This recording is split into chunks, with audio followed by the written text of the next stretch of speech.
So it wasn't my intention to start doing a My Bike's Broken Tuesday quick and dirty video series. However, that's exactly where we're at. Let me explain.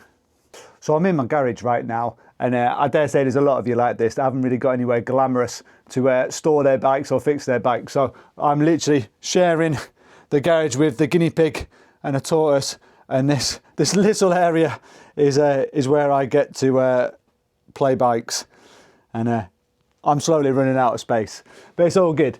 So I went out on the Triareo Graro on Tuesday. Today is Thursday. So having fixed my bike previously, I went on a quick test ride, and then I had another ride last Tuesday where I did the Molden Worm, which I've got a video which will be coming out on the Friday after you see this video. Bike was perfect. Everything else went wrong, but that's another story to tell. But the bike was perfect. So then I went on another gravel ride a few days later over in Sherwood Forest. And I turned up and I went to change my gears and literally pressed the buttons and nothing happened. I thought to myself, it's all right, I've fixed this before. So I went through the rigmarole of what I did on my previous video, and it's just not happening. So I ended up doing a pretty much 40-mile gravel route in a fixie bike. I was quite lucky, as you can see, I wasn't quite on the lowest gear, and Sherwood Forest isn't particularly climby, so I got away with that one, but it's not acceptable, and clearly we've got to do something about it. So it's like the motor's gone on the rear derailleur, and I had a similar issue a few months ago, just before the start of the summer. And to be fair, Wheeltop were really good, a few emails back and forth, I had to send them a video, and they sent me a replacement part, no cost to me whatsoever, all under warranty. I've got no issues with that. However, it took about 6 weeks. I've already started, I've sent the email, I've copied in the videos onto that, so I've already started that process with Wheeltop. They've not replied to me yet, but it's only been a couple of days. But my issue is that looking online, that part's not in stock. I reckon even if they do fulfill their obligations, I'm looking at another 6 weeks of not having a rear derailleur at the earliest. I can't have that. I've got things I've got to do. I've got events I've got to train for. So I need to work out another alternative. And that's where I come to you. This isn't any clickbait. This is a genuine, what on earth should I do? Because I'm really confused. What I think my options are, and genuinely, please put in the comments what you do and what your advice is, because I want to ride. I don't want to be stuck indoors. I can't go all winter without riding. My plan had been, I was going to ride the gravel bike, either, whether that was on gravel or on road, that's what I was going to ride. I've then got my road bike, my Giant, that's set up on the turbo. Obviously I was going to do a bit of turbo when the weather was bad, but when the weather was good, I was still going to go outside and ride. So some of the options I've considered are, do I just buy a brand new group set? But SRAM still seem quite expensive. And the most budget one, Apex, I can't seem to find online to be able to buy individually. And then also with SRAM, it would mean I'd need to change the entire brake system because they use dot fluid. And I don't know if I can be bothered with all of that. Looking at Shimano, again, pricing, it's a little bit high for me. And then also we've got the fact that I like 1x, I don't particularly like the 2x. So in essence, I'd be having to just do a complete rebuild of the bike, which just for the sake of having a broken rear derailleur, I just don't know whether that's the right decision. Obviously, we've considered a brand new bike and I'd love to, but let's be serious, I can't be justifying that. Last option I could think of with this bike is to go for a micro shift group set. They're about a 9-speed, I think, so I was looking at them. However, I can't see one with hydraulic brakes. I can only see cable disc brakes. So again, it'll mean a whole rebuild of the bike. I don't mind doing it quite so much on this, with the fact it's about less than 200 quid, I think, for the group set, so I could wear that. It'd also give me an excuse to buy a suspension fork and chuck that on as well, seems I'd be doing a rebuild. So that's one of my options, micro shift, but making it special and going for a suspension fork.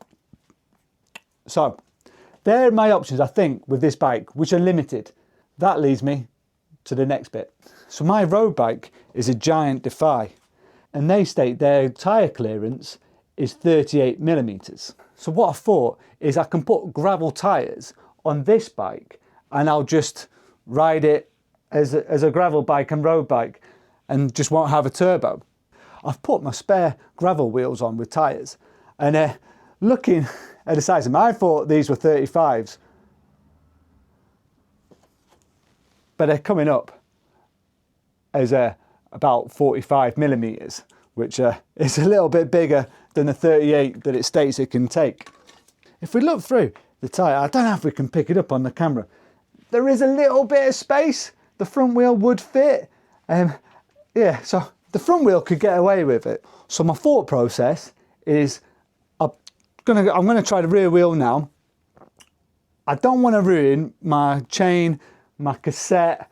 They're both 12 speeds. So as with anyone that's into cycling for a little while, I've got random bits and bobs in here. So I've had a rummage already, and I found myself an 11-speed cassette, goes up to 34, and I've got 11-speed chain. So my thought process is I convert this to 11-speed because Wheeltop allows me to do that. I put the gravel wheel on with the tyre. I'll see if that fits. I'm nervous. I'm nervous with the lack of clearance. And also, the tyres I've got on here, they're old. They're not much grippy. So what I think is most likely my option, but again, I'm clutching at straws, so I'm asking for a bit of help from you guys that might know better, is I'm happy spending a little bit of money. So my thought process is, I'll do that. I'll convert this in essence into my gravel bike / winter bike. I'll put the gravel wheels on. I might buy some new tyres with better tread. I'm thinking though of like 35s, nothing too big. But again, I don't really know. I've had 45s, I've had 50s. So I'd really be grateful to hear from you, and whether that's worthwhile doing or whether I'm just going to be slipping and sliding everywhere and I'm just wasting my time. I really want to carry on with the gravel riding over the winter with some of the events I've got coming up. I need to keep the training up, but if I'm just going to be making it impossible for myself, then I need to just face defeat and look at other options. So yeah, let's get this bike sorted and then we'll go from there.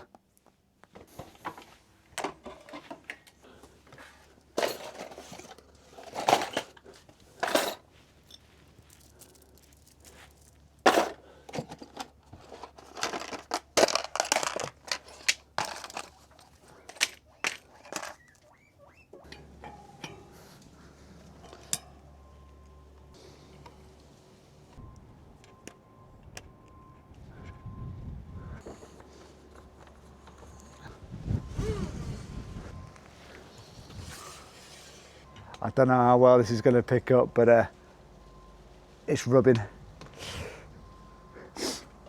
I'm not entirely sure where, but it's rubbing. Ah.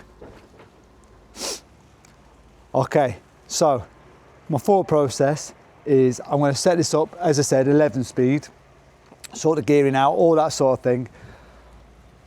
And I'll order some smaller tyres, 35s with 100% fit. So that's what I plan to do.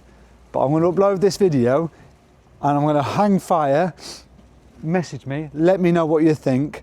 I'll be really grateful for any advice. I'm happy spending a little bit of money. It's just I don't want to be spending 1,000, 2,000. It's just stupid when everything should be fine once I get a warranty replacement. But I still want to ride. So yeah, this is me just showing you my issue and hoping that the power of YouTube will come out fighting and will give me a solution. My hands are so cold. I'm clearly gonna have to take a couple of links out of here. I was hoping this would just be a quick job. Okay, so I'm back in the relative warmth and my garage.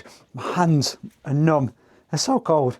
So yeah, I've got 11-speed cassette, 11-speed chain on the bike.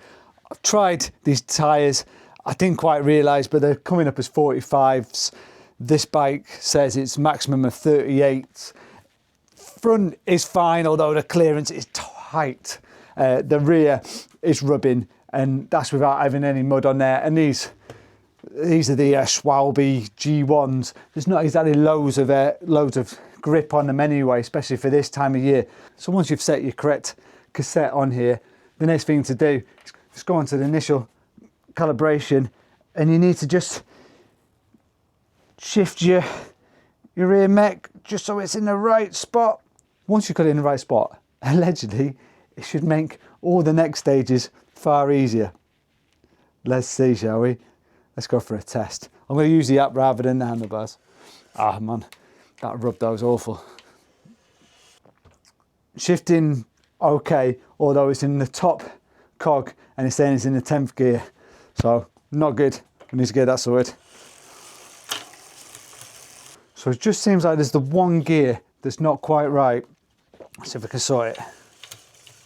So when you've got a gear that's not quite clicking in, on the app, I'm sorry, it's probably not going to show all that clearly, but you've got this reference value, and that's where you have to change up or down, and that'll just slightly tweak where the rear derailleur is going, just to get in that right gear. I'm explaining it awfully, but how I picture it in my mind is, you know, with a cable adjuster, the tension adjuster, it's basically doing that, but it's the electronic version, so you just have to tweak it. The only issue is you don't get that instant confirmation of whether it's worked or not. So whilst you're pressing that, you have to then confirm a value you want, then drop it back down a few gears to then move it up. For some reason, it just doesn't happen instantly, and then yeah, it's not that instant confirmation of whether it works. So put it into a value you think might be right. I normally move it by about 10 or so at a time. Just I find if you go on a value higher than that, it can just send you all over the place. That's the bit where people kind of moan a little bit about Wheeltop, but I've been a lot more impressed in this one. I know the app's been updated, and to be fair, I've only got one gear out, which before you would literally have to set every single gear. So, right, I'm going to try and sort this out, but yeah, that's as good as I can get with explaining how it works. So it's this 9th gear, and it's moved this time because last time with the change of the value it didn't quite move, but on this one now you can just hear that click, so it's not quite right. So again, what I'm going to do is I'm just going to change the value of that gear just ever so slightly. I'm going to move it up by about 5, and then I'll just drop it down a gear and then move it back, and I'll just keep on doing that until that little noise goes that we can hear. So I've moved the value up by about 20, and the noise is still going. It's actually coming even more. So what that tells me is I shouldn't have been going up in value. I should be going down in value. So I'll drop it down to where it originally was, and then plus another -10. And we have to keep on doing this, like trial and error a little bit to get it just right. As I say, cable tension's far more instant in that confirmation you've got it right. Once you get your head around this, it's not too bad. And the fact it's just one gear that's not like clicking just into gear perfectly, I'll take for the fact that this group set cost me about 400, 450 quid. So there we are, I think we've got it. So I'm in that gear, and the clicker's gone. And that all I was just on the phone, just dropping this reference value here. And to be honest, they've obviously updated the app even since I've last done it, and you actually didn't need to drop the gears down before this new reference value came into place. So it just worked as you did it. So yeah, really happy with that. So that's it, the gears are all set into place. So I've converted the bike into an 11-speed using an old, but actually quite new, cassette and chain. Bike's good to go, really. It's just that tyre. There's no way I can ride with that tyre. I'm just going to strip all the paint off and probably damage the carbon. Thank you for watching. Apologies, this is all over the place, and this is just, again, a quick and dirty one. My usual kind of vlog style videos will still be out every Friday. I've got plenty of them recorded, and I've got loads more planned. This is more niche, I would suggest. But I know some of you enjoy that, and I know I do. I enjoy watching some other people with their problems and how they've solved things, because it's not just going to be me, it's not just going to be you. We're all going to have experienced these sort of things, and if we can share what we've learned or our ideas with one another, it's just going to make it easier for each other. And yeah, why would we not want to do that? So yeah, please, in the comments, put your advice about what you'd do. If you've got some overall opinions, chuck them in there as well. I try and get back to everyone, I really do, because I really appreciate the fact that you're taking that time to watch the video and put a comment in. So I will reply to you. My thought process is to just get some smaller gravel tyres, and this will be my winter bike. And come summer, I'll sort it out again, or even buy a new frame. Who knows? Let me know what you think. Thank you for watching. Enjoy your rides, keep safe, I'll see you again soon. Bye.